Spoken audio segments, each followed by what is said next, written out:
ও মুসলমান, মনে রাখতে হবে ইন্ডিয়া যা চাই আমরাও তা চাই। কথা বুঝেন?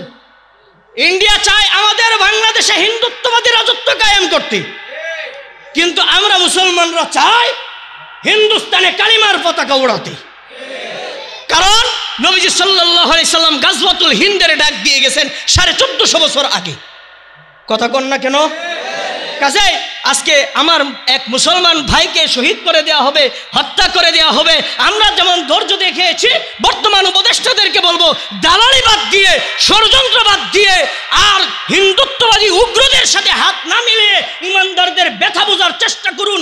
অন্যথায় ইমানদাররা যদি মুসলমানের রক্তের প্রতিশোধের জন্য রাস্তায় নেমে যায়, সেই লুট আপনারা নিতে পারবেন না ইনশাআল্লাহ। কথা কন? কারণ এই জান কে দিছে?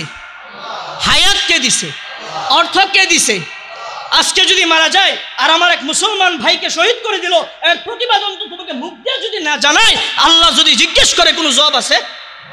কথা বলেন, কোনো জবাব আছে?